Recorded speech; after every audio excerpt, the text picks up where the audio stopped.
Namaskar. In this episode of Dil Se, we're going to talk about something that members of parliament don't talk about. They don't talk about the lives of ordinary people, what state of penury they are in.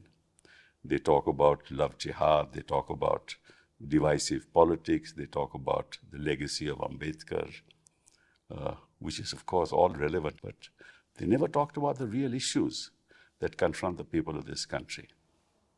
What are the real issues? That's the economy of this country. What's the state of our economy? And there are two aspects to that. Number one, in the new global setup, with Trump coming to power, with wars continuing in the Middle East, with Israel continuing to target the Palestinians, with the war going on in Ukraine, what impact does it have on the Indian economy? And recent statements of President Trump have troubled a lot of countries because he's threatened to raise tariffs. What impact will that have on India and on the Indian economy? In what manner are we dependent on the Chinese economy? Can we decouple our economy from the Chinese economy? In fact, I believe America can't even decouple itself from the Chinese economy. So is this all bravado? What's the real story? What impact will the new global scenario have on the Indian economy? That's one aspect. And the other is what's happening in the Indian economy. Our per capita income is about $2,540, which is much less than a developed country where the per capita income is $20,000. We're less than the BRICS countries even in terms of per capita. Our rate of savings is down. There are great inequalities in the economic structure of our country. Some people are exceptionally rich. By and large, 80% of the people of our country earn less than 5,000 rupees a month. So where are we going? There is high food inflation. There is a wealth gap. Their real wages are stagnant. Savings rate is falling. Farmers are in distress. These are issues that are confronting people in this country, and nobody talks about them. So we have a fabulous panel to talk about these things today. We have Nitin Desai, who has been an international civil servant, United Nations civil servant, earned his economic degree in the University of Bombay, and then, of course, the London School of Economics. You began teaching in the United Kingdom, later contributed to India's economic analysis through Tata Economic Consultancy Service, joined India's Planning Commission in 1973, developed cost-benefit appraisal systems, served in various advisory roles, chief economic advisor in the Department of Economic Affairs, Ministry of Finance, 88 to 90. You coordinated government budgets. In 90, you joined the United Nations as Deputy Secretary General of the United Nations Conference on Environment and Development. At the United Nations, you played a pivotal role in the Rio Earth Summit 1992 and led the Department for Policy Coordination and Sustainable Development. Thank you very much for being here. Pranab, another, of course, my college mate in a sense, from St. Stephen's, then got a doctorate from Johns Hopkins. Before that, went to George Washington University and began as a consultant and academic before joining the Indian Council for Research and International Economic Relations, then joined Government of India as economic advisor, Department of Electronics, where you shaped the National Software Policy of 1990 and the Software Technology Park Policy of 1991, principal advisor at the Planning Commission, 1994 to 2007. You authored key five-year plans and midterm appraisals. Then you are the first chief statistician, 2007 to 2010. You modernized statistical frameworks and aligned them with global standards. So there it is. Thank you very much for being here. Pleasure. And of course, my old friend, Sanjaya Baru, right? Economist, journalist, author, policy advisor, bachelor's degree, doctor of philosophy, economics. Of course, you're a JNU product. That's right. Right? And well, that's always a matter of controversy nowadays. You started as a journalist with Economic Times, Financial Express, and alongside journalism, you played academic roles, again, in the Indian Council for Research and International Economic Relations, Center for Policy Research, and other institutions. Served as advisor during the time when Dr. Manmohan Singh was Prime Minister, the chief spokesperson to the Prime Minister, and a member of the National Security Advisory Board. What else? Author, you controversial book you wrote on the accidental Prime Minister, which caused a lot of debate, but a candid memoir, as I would say. The other works are India and the World, essays on geoeconomics and foreign policy, and how P.V. Narasimha Rao ji made history. So thank you very much for being here today. But let me ask you, start with you, Nitin. How do you view the Indian economy in the context of what's happening around the world? I think basically the Indian economy has a very peculiar problem. You know, our exports go to United States and European Union in a large measure, about more than 35% of the exports go there. And we do import from them, but we have fairly substantial surpluses there. When it comes to Russia and China, that basically are the stuff we import from them. There are hardly any exports that go from India to Russia or China. Mm-hmm.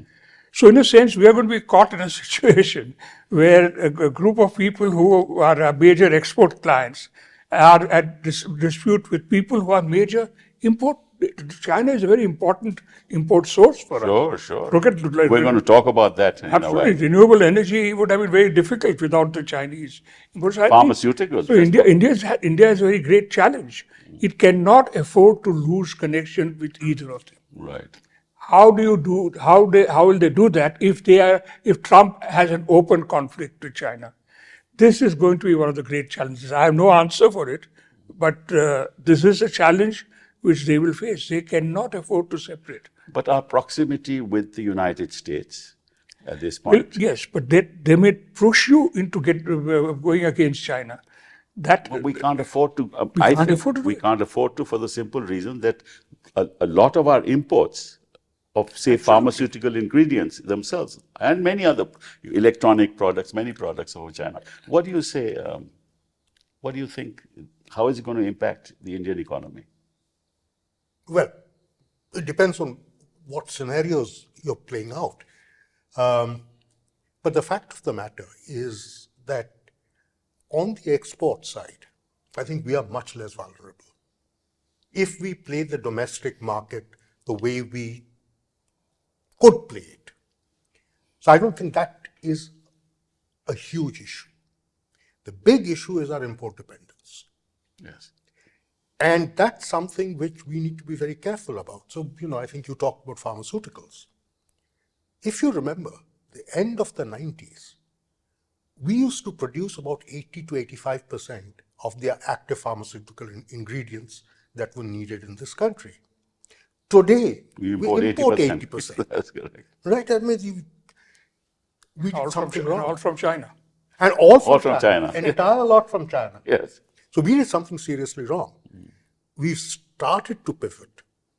But at least on the pharmaceutical side, we do have the technology, we do have the knowledge, we do have the experience. On the electronic side, we are really very, very vulnerable. It's true.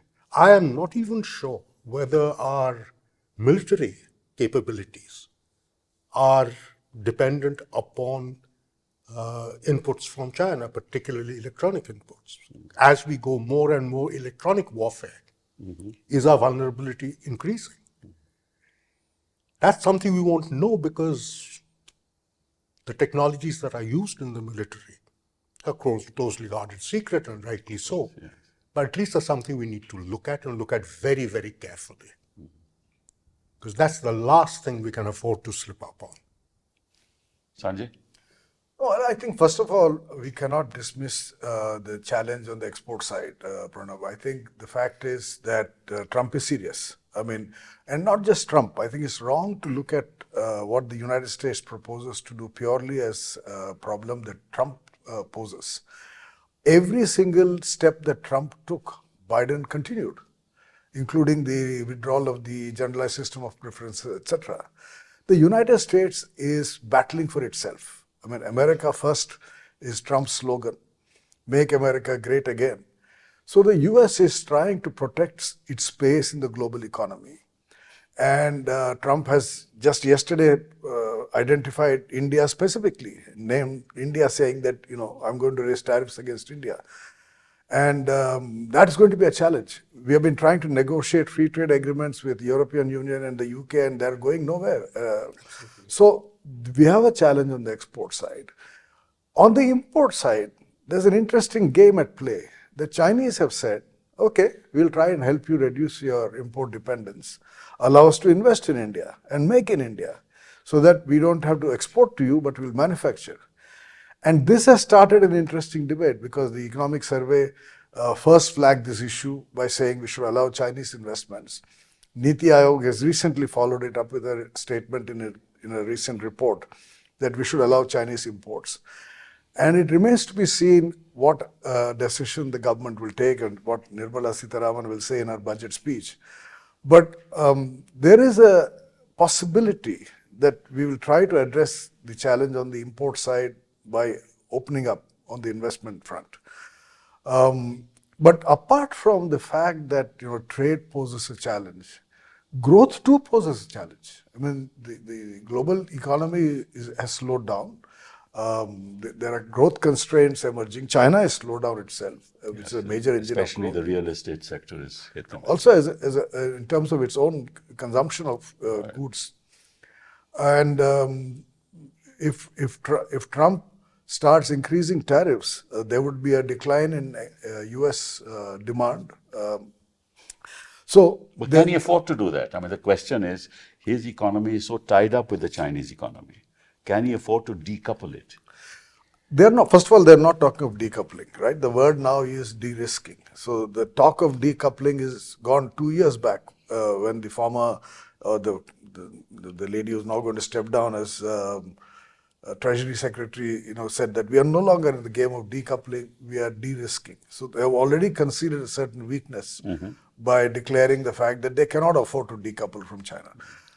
But the other challenge for us is that even the countries that are decoupling, European Union, other, US itself, are looking for what's called a China plus one strategy, in which we don't figure. I mean, the countries that have benefited from this China plus one strategy over the last 3-4 years are Vietnam, Malaysia, Indonesia. Can you just explain to those The China plus one strategy is, companies which were dependent on China for their manufacturing or imports move away from China to a third country. So That's right. US firms which were operating out of China move out of China. And then where do they go? They go to Vietnam. They don't come to India. They don't come to India, except I think Apple. So far, we have not had any major American investment. When they come to India, they come to the south. Yes. Okay. Yes, that's true. But Kapil, if I may comment on this as well. Well, let me see, all these GCCs, most of them are in the south. Yes. Yes. that's Essentially, true. there's a big difference in India. The south is very well placed. That's true.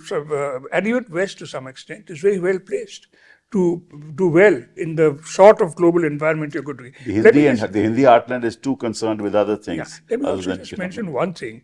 China's going ahead pretty well on many technology areas. Electric vehicles, batteries, solar pumps, AI, etc. And today the number of registrations of patents which are WIPO registered is shot up like anything from China. Yes. We must remember, when we look at our future, that we are talking about a country which is going to be a dominant force, not just in military terms, but in technological terms also. Absolutely. We should not ignore that practical reality. I just thought I know the economic momentum is actually moving away, except for really high technology items, from the United States to China. Yeah, but I was just going to talk about this China plus one. If you think about it from the perspective of the Americans, right? You made one mistake, which was you over-invested in China. You transferred all your technology to China. That's right. And today China is your number one threat. Yeah. India poses a similar conundrum. India is another large country a country with abundant talent. Yes. So if you have China plus one, you may not actually get a balance. You may actually be creating a much bigger headache for yourself. It makes much more sense for the US to go for small countries who in and of themselves cannot pose a challenge. True. Like Israel. Like Israel, Or Vietnam. like Vietnam, Like Vietnam. with the biggest of enemies, right? That's right. India is a threat. Right. I mean, everybody's I mean- looking at us as a potential superpower. Supposing we become a superpower and we start asserting ourselves, we are going to be another China as far as the US is concerned. So I can quite see why we are not making it in China plus one. It would be stupid of them to do so. We just don't have the infrastructure of yours. Well, that apart, but I think this is much more strategic. So the fact is, most of the guys from outside who want to invest in India want to invest in India for the Indian market. For the Indian market. That's correct. There may be an exception, Not like for export. Apple.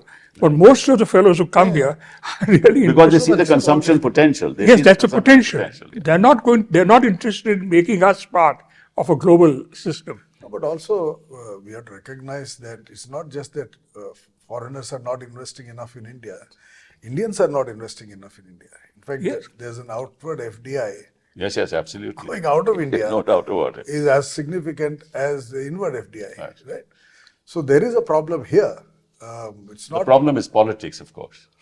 politics, Politics, it is infrastructure, politics. ease of doing business. I mean, it's not easy to do business in this country for, period. That's I think, can we move to this, because this is very crucial. I think he's absolutely right. Today, the greatest challenge I see in the economy is that what we started in 1991, which is a major shift from the public sector to the private sector, has not improved. The reality is that the private, first, the share of manufacturing in Gone down to coming down. 15.9%. Yes, it's coming down drastically. Second, the scale at which the private sector is taking chances is very low. And in fact, there is a significant shortage of investments by the private sector. Third, we are not increasing the liberalization. We are tightening it. We are not making it a market-friendly economy. We are making it a business-friendly economy. few businesses. Well, maybe more I don't than know how business friendly we are, quite frankly, Nitin, for the reason, if you look at our laws that are now Yes, that's- being enacted, I mean, this is the surest way to tell the business community, you better not invest in India Yes. because we'll get after you, right? In fact, what we're doing is entirely contrary to creating an environment to have somebody invest in India. Absolutely. One issue where I wrote a column praising Nirmala Sitharaman, being a former student of JNU, as you mentioned. That's was- camaraderie. Pardon? That's camaraderie. That's camaraderie. Was her 2019 budget speech, in which she had this famous line, which she would have picked up as a student at JNU, that I'm stepping up public investment in order to encourage more private investment. This was, rejecting what was used to be called the Washington consensus, that public investment drives out private investment. She was saying, I'm actually increasing public investment in order to make it more attractive for private investment. And I said, this is a very sensible strategy. Now, 4 years down the road, you look at the numbers. Public investment has actually slowed down because the government doesn't have the money to sustain a lot of the investments it began. But private investment is not picking up. And so the strategy of 2019 of triggering increase in private investment through an increase in public investment has actually not worked out. No, I mean, again, I think we need to nuance this a bit. If you separate private investment into corporate investments, which is large corporates, and the MSME, the medium, small, and medium enterprises, the corporates are investing. It's the MSMEs which are not. Right? Now, but even in the corporates, the most interesting, most fascinating thing about the data that the corporate sector is throwing up is that for 3 years, despite investments happening, their capacity utilization is stuck at 75%. Oh, I see. It's not going up, it's not going down. Exactly. So they are investing just enough for them to be where they want. They are not thinking. This is the point that was And about not to only make. that, they are They're not not looking thinking ahead. big. They're not thinking ahead. Where They're do I not taking see- a long-term Where game. do I see corporates sufficiently interested in the technologies of the future? How many of them are there? They all say we're going to set up this and unit, that unit, but the reality is their spending on research is negligible. Yeah. This is one of India's great tragedies, that our spending on research is What? It's about Except 50, almost 50, entirely. $50 billion as compared Yeah, to that's- $600 billion. Yes, it is compared to the, even other countries, it is ridiculously low. Ridiculous. So there is no sense of, we must, if I had to advise the government, I'd say your job is to become less interfering with the government. Now, whatever is that? They've started, a bureaucrat decides what is the right thing to manufacture under PLI, are you doing it properly, and it will be company by company. I think this is absurd. This is no way to run a large economy. Huh? I mean, this is the way we ran it when we had the permit license Raj. Yes, Correct? We except did exactly yeah, that. But one difference: at the time of the permit difference, Raj, your dependence on the private sector was modest. The major dependence was on the public sector. Now you've changed it to make it a dependence largely on the private. Public sector has become almost unimportant now. True. And in this time, you can't afford to do that. You have to recognize that it's their dynamism, their forward-looking. So you say that Atmanirbhar Bharat is going nowhere, has gone nowhere. Where? Where is the No, evidence? it isn't already. The target set, if you remember, Kapilji, when you were in government, in 2006, the Krishnamurthy Commission that Manmohan Singh set up presented its report, which in fact was the original Make in India strategy, right? And became part of the 12th plan, which is called the chapter called Manufacturing Strategy. In 2006, we set the target that by 2020, share of manufacturing and national Will be income will go up. 25%. Exactly. And it's now 14%. Yes, And it's still From 17%. And it's actually come down during the 10 years of Make in India. that's Make right. in And India they had was to create 100 million jobs. Yeah. Not It happening. was set up in 2014. We are now 10 years. The first 5 years, it was around 17%. The last 5 years, it's been about 14%. Yeah. So, So it's completely failed. And they still tom-tom about, Atmanirbhar Bharat because there's some collaboration in the high-end defense sector. And they keep on talking about it. But even in defense, I mean, our external dependence remains critical. The Of course. Air Chief has, made a statement some time back. The Indian Air Force cannot function without importing aircraft, right? It just cannot function. Navy, we are building some ships, but as far as submarines are concerned, we are still dependent on imports. Armed forces, okay, some tanks, etc., guns we are manufacturing. But when push comes to shove, for example, in 2020, when the Chinese turned up on the border, we became critically dependent on the United States for support. Without the US support in 2020, we could not have taken on China. That's correct. Now, just let me give you some figures that I have on various sectors, how we are totally dependent on the Chinese. You mentioned, Pranab, about machinery, electronics, and telecom. 88% of the components used by mobile handsets industry are imported from China. Countries and like China. it's similar number is true, by the way, of automobiles. True. All the cars you produce. I'm coming to that. Auto components imports jumped 11% to 220.3 billion. 30% of them are imported from China. If you look at medical devices, 70 to 90% we import. Of that, 80% are from China.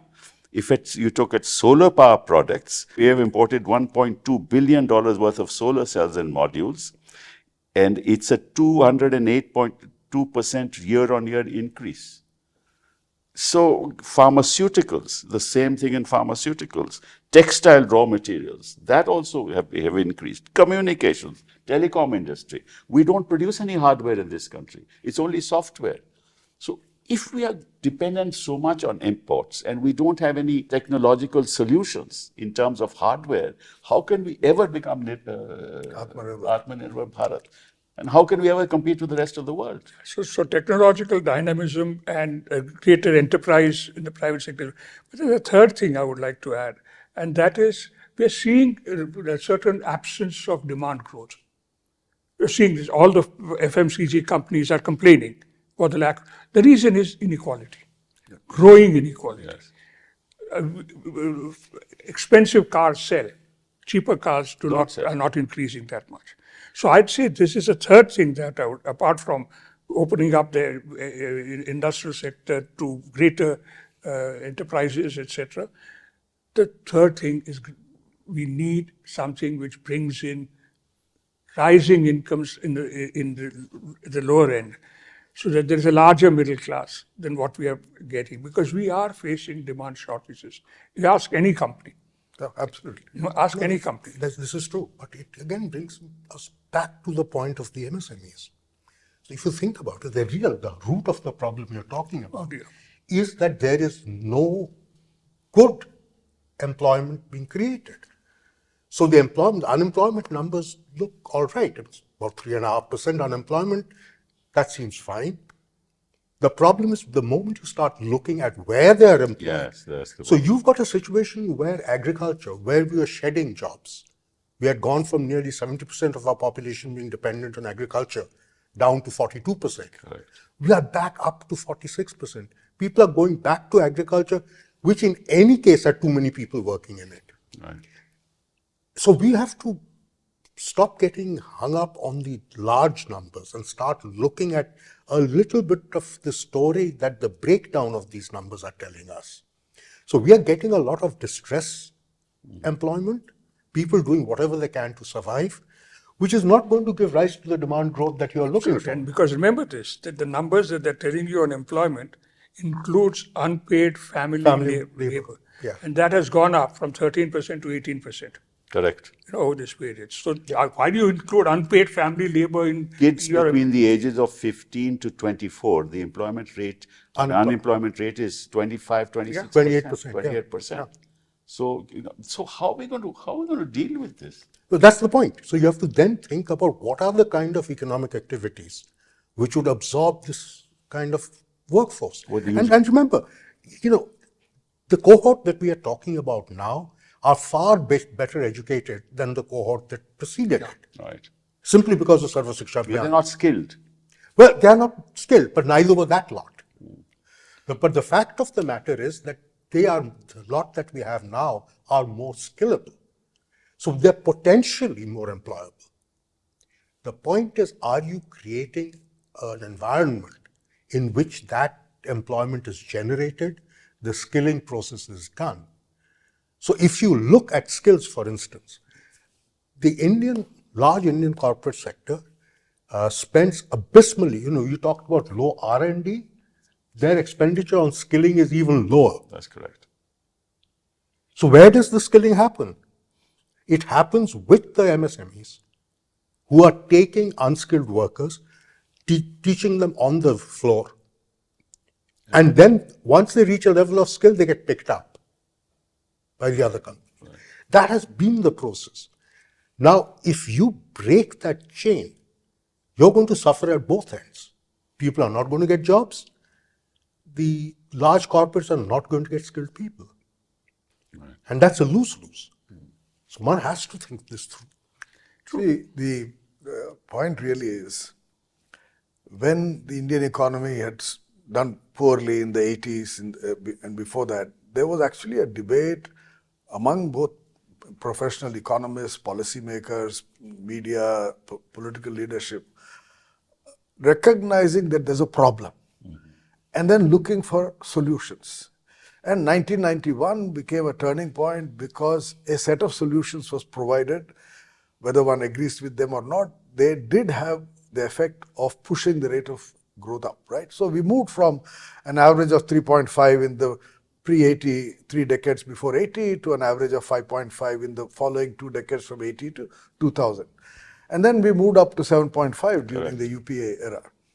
The problem today is that debate about the economy not doing well, demand not being adequate, employment not being generated, income growth not being adequate, exports and imports not profit. That debate is happening only within those who are willing to be critical of the government. It is not happening in the media. It is not happening as in Parliament, as you mentioned. There is no wider recognition of the problem because we are patting ourselves on the back with India is one of the fastest growing economies in that's the also world. absurd. And we are going to be the third biggest $5 trillion economy, fastest economy. I mean, it's So, and the latest statements coming out, medium-term growth rate is going to be 6.5%. Now, you want to be satisfied with that? So I think is that real growth? I mean, or is it jugglery of numbers? I'm not what- sure. On this, I would I'm going to ask Pranab Pranab on is the that. man to ask. We'll come to the accuracy of growth, but even if it were accurate, even if we accept that it is 6.5, enough. it's not enough. And therefore, the whole focus has to be on how do you get from 6.5 to 7.5 to 8 to, how do you push this up? And then what is the policy changes that are required, whether it's ease of doing business, whether it is addressing the problems of MSMEs or infrastructure, etc. So you have to be a recognition. Now, you look at the statements coming out. Every budget speech of this government is, we have done great, we have done Amrit Kal and Viksit Bharat, and you're praising yourself all the time. So, how do you address the problem? You can't blame a government for praising itself. But I'm going to ask Pranab. the point you mentioned about growth. Now, I want to know from yes, Pranab. yes, he's done a piece which says that how can you have 6% growth of GDP and only 3% growth of consumption? He has raised this question. I think he should. What's the real number, Pranab? No. Look, we need to break this up a little bit. So, given as things stand today, the maximal sustainable growth rate, and I use the word maximal advisedly, is around 6.5%. Okay? That doesn't mean you're going to be there, because the likelihood is you're going to stay under that someplace. Whether that's 6% or 5.5%, that's not known yet. It depends on other things. But that's the maximal you have at the moment. So there are two things that we need to think about. The first is that if the maximal is 6.5%, you can't be satisfied with this. That 7.5% is the minimum we need. Right? Now, how are you going to push it up? Well, the first step in that is that you should be as close to that 6.5% as possible. So people see that the maximal is achievable. If you hang around 6%, you're going to have the average businessman saying, look, we are never being allowed to operate it at full capacity. Why should I have ambitious plans? So you have to get to that 6.5% on a sustained basis. At the moment, whatever be the numbers in the last couple of years, because of the COVID base effect, if you look at it from 2019-20 till now, we are averaging a little over 4.5%. That's what I thought. Yeah. We've got a ways to go. Okay? But as I said, so you have to start first. If we can go to a situation where for 2, 3, 4 years, we are at 6.5%, then we have hopes of pushing it up. But if we don't get there, that's a problem. Then you have a problem. Because then you cannot be more ambitious than that. Let me pose a question to you. You say that the corporate sector says, why should I produce more?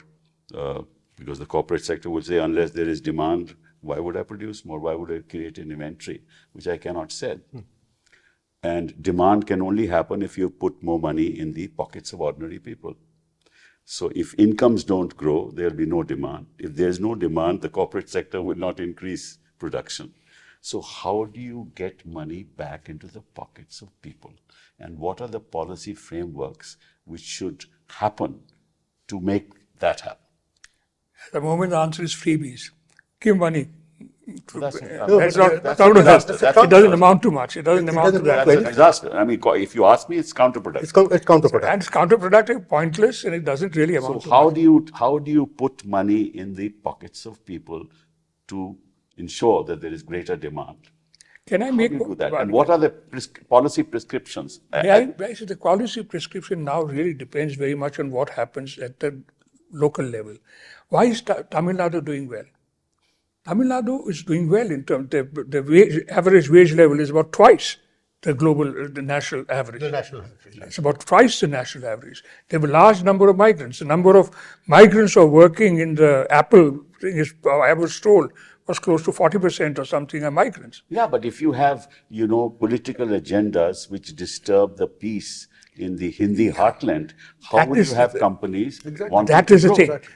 When Your Ford migration- wanted to leave in Tamil Nadu, the Tamil Nadu government helped them. And because now of that, now when Ford wants to come back, it wants to come back to Tamil Nadu.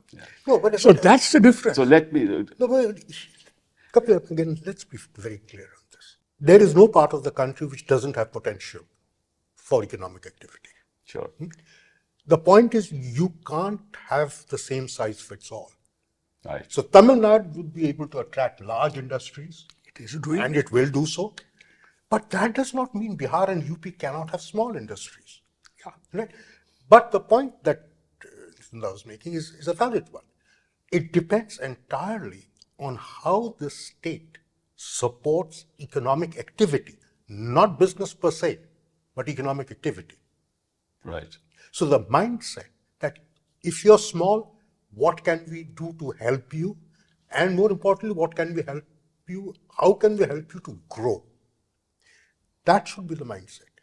Now, so far as growth is concerned, unfortunately, contrary to popular opinion, it's not entirely in the hands of the state. For growth, you need funds. Right. For the Indian economy as it is currently constructed, the funds are really coming only from the banks. True. And that's completely controlled by the center. Right. So anything that a state wants to do will have to have the tacit support of the center. Which means when you talked about cooperative federalism, that's the sort of thing we need to be talking about. I mean, But I have But been we don't talk about it. But Pranab, I have been representing several states in several litigations, Right. including litigations relating to finances. Mm-hmm. And I find that the states feel that they are targeted, especially the Oh, yes. opposition rule states. Yes. They feel that they are targeted both by the Finance Commission, I'm sorry to say, right? Because when it comes to allocation of resources and release of resources, as well as borrowings by state governments to raise capital, that's now then controlled by the Reserve Bank of India, and that in turn is directed by the union, right? So there are a lot of problems there also. I think that we need to change the nature of the federal structure in some sense. Yes, absolutely. Right. but that's the point. But there has been With much greater flexibility for each state. Exactly. So unless you do that, I mean, and coming to the point that you made, unless you allow that to happen, you will not give impetus to the kind of growth that you're talking about. This is You correct. know, when Dr. Manmohan Singh was Prime Minister in the UPA 1, he used to actually visit states' capitals. He would go with his senior officers from Delhi, sit with the Chief Minister and his senior cabinet colleagues and secretaries, and have a full day meeting with them, discussing what their priorities and needs were. He did this in several states. I mean, I went with him on each of those occasions. That kind of outreach to the state governments has not happened in these 10 years. That's because they don't believe in the There's planning been a commission. regression. Well, no, forget There's that. no They commission. do not believe in federalism. That's true. That's So true. the Interstate Council has not been meeting. Correct. The And National Development Development Council has died. never met. Yeah. Never met. Yeah. Yeah, died. It's died, in effect. Yeah. So we have no platforms. Correct. And the So the only platform, in fact, is the Niti Aayog. But it's not the that board kind of platform. No, it's supposed to be the board of. There were formal meetings with That's formal formal speeches. meetings. It's not a exchange of views. So you don't get inputs from the state. No. This is the big problem. And you don't understand them, even worse. I'll give you an example. When I was education minister, I realized that the education policy that we prescribe here, and like you said, it's not one size that fits all. yes. Right? For each state, you need a different education strategy. Now, the government of India doesn't function like that. And industrial strategy. This is the problem. No, but the point is the government of India has no business Exactly. in having an education policy where education is on the concurrent list. But unfortunately, it's in the concurrent list, so they now control now- it. now So this the is one the thing we must do is get it back into the state list, get health back into the state list, right? Unless the fundamentals of health and education are set right, according to me, which is what China did. Yes. Yes. Exactly what China. China has empowered their provincial governments far, far more. Even in industry. Even in Industry, the That's provincial correct. governments are Across heavily the board. empowered. Let them In fact- compete. In fact, excessively empowered. That's why they landed up with the property problem. But I would say that the nature of the industrial policy I need in Tamil Nadu is different from the industrial policy. Yes, I agree. I agree. On Maharashtra, it will be different from the Northeast. Absolutely. Right, from Himachal. Allow that variety. Yes. I mean, all your surplus labor is going to be in North India. 90% of the increase in the number of working age people Will be in is North going to be in the India. North. No, you know, the other And in fact, Tamil Nadu and Kerala are now actually going the other way around. Definitely. The decline in working age population. You know, here's the interesting thing. We talk a lot about our imports and exports and what an important role they have in our development processes. Every state is importing and exporting from every other state, right? We don't even know what those are. We don't know what the magnitudes are. I see. Right? I've never thought of that. Think of it that way. States are interdependent entities. Can we do with the states what we do at WTO? Yeah. Good thought. That's what institutions like Planning Commission, Yeah. National Development Yeah. Council Were supposed to were be. supposed to do. Yeah. They were the federal system. But but here we have a data problem. And this, Kapil, is a serious issue. We didn't have information on interstate flows of goods and services. With GST, we have that information now, except nobody has access to it. Oh, okay. Even the statistical system Doesn't get access. doesn't get the data from the GST network. But why is that? We don't know. This is a question that should be asked to the But finance it's full minister. information is available in GST because the GST is different when there's something is moving Right. between states. Right. Yes, yes. The information is there. The information is there.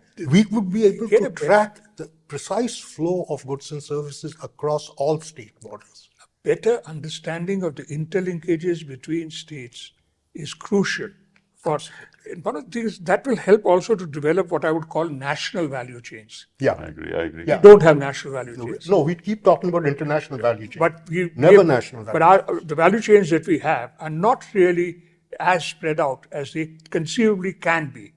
So I think federalism, greater openness, Loosening up of the loosening federal up of system. Yes. the center should not say that we know everything. I think the basic requirement today is going back to Deng Xiaoping's principle, color the cat is not important as long as it catches mice. You have to have a pragmatic approach to policy. Exactly. Reduce this level of excessive interference by investigating agencies, by the tax department. This is key. That's key, according key. to Yes. This is Without investor that, confidence. Yes. yes. I'll tell you a story. I mean, sometime back before the last election, I was invited to speak to a group of MSME businessmen.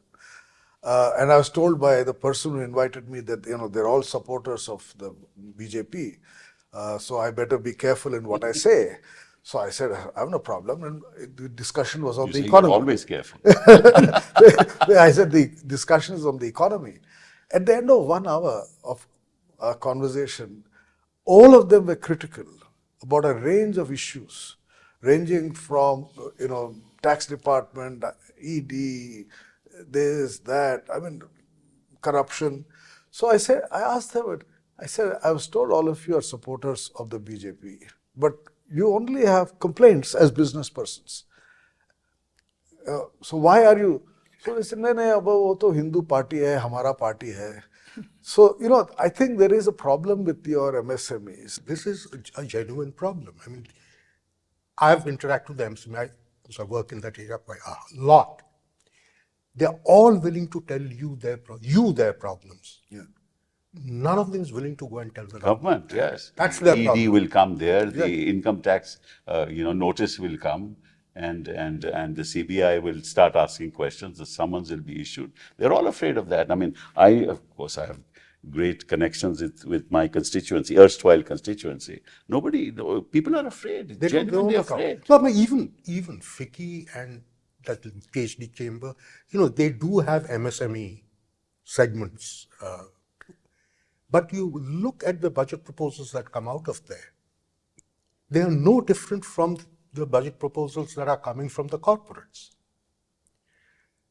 And I find it very difficult to believe from my conversations with individual MSME owners that the problems are the same. They're not. They're completely different. But there's an anodyne that gets presented. And that's a problem. There's a conversation. There's a communication gap. But that seems to isn't exist. the fact that the savings rate has been going down over the years something to do something? Yes and no. Yes, basically, much of it is in the household sector is very difficult to make out how, because much of the household sector is direct investments by them, which is also counted towards savings. But the reality is the silence on the investment side. To me, that is the fact that there is no forward-looking investment in analysis in the corporate sector. The MSMEs are in a very bad shape because we do not have a system which allows them to function efficiently and effectively. If I had to suggest to the government, I say, please relook your industrial policy. Don't be so worried about what is being produced, etc.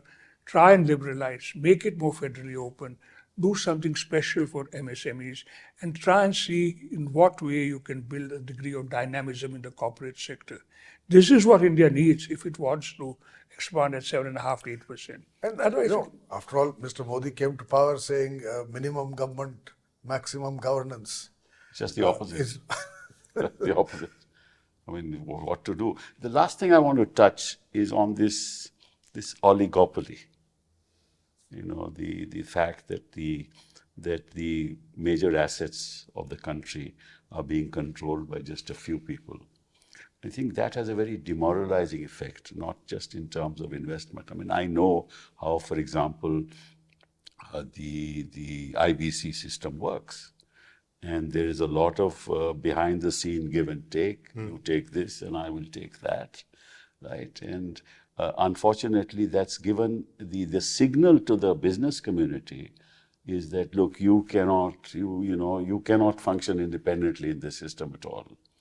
And that, I think, in terms of sending a message, sends a very, very negative message to the environment in which people want to invest. No, that is absolutely true. I mean, we just talked about the 91 reforms. Yes.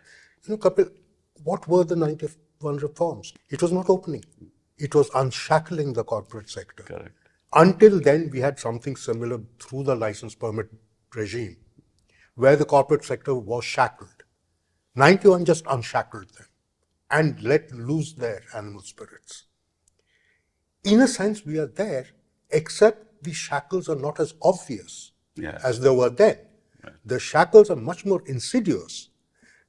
They're probably a lot more political. Yes. So unshackling the corporates is going to be more difficult in terms of articulating what we think needs to be done. No, only we know what the problem is. Only if the politician holds himself back and say, let the economy function. Go. Yet, I won't interfere. I think that will create that environment. This is what I think. Yeah, but that would be against the nature of the beast, right? I'll tell you another story. Being a former journalist, I like stories. I was telling someone recently, you look at the news, I used to be an editor in the 90s, right, till the early 2000s. All the time we were under pressure, lobbying by businessmen who wanted their names to appear on the front page of newspaper. Mm-hmm. This guy is doing this, I'm opening this, I'm investing here, I'm buying this, there was a thirst for publicity of businessmen, and we were all being courted all the time. Give me photograph dalo. Yeah. I keep telling people, pick up a business newspaper of the last 5 years and see how many business leaders have appeared on the front page. Because I look at it every day, I can tell you, nobody wants publicity. It's true. Everybody is doing quietly whatever they're doing. No businessman seeks publicity today. Why should I attract attention? Phone call aega, electoral bond, this, that. Nobody wants publicity. Right. And that's the change of attitude which you need to, give them once again the confidence that go out, spend, invest. Nobody will come after you. But they'll only get confidence if the court stands up. Yeah. This is absolutely true. That's the other- Look, that's the in other all challenge. fairness to a government, to say that government should simply step back, do not have tax raids, may not be the best thing in the Correct, world. I correct. mean, there are laws and rules that Have to be businesses followed. Yeah. If you don't follow them, you deserve to be punished. Correct. Right? The question is, how do you do it? Are the due processes of law being seen to be followed? That's correct. Or does it appear arbitrary? That's my fear. I mean, this country, unless the courts in India stand up and say, this is wrong, we will not allow you to do this. If you people are going to muddy the waters by filing suits and creating divisive agendas for the polity, We'll penalize you. we'll for it. penalize you for it. If you keep quiet, you won't get the environment in which the economy will prosper. It's as simple as that. Maybe what the government should do. In the early 70s, there was a whole string of laws of tight controls on government, monopoly, restrictive trade, lots of that. I'm not sure all of them have been taken care of as yet. They haven't.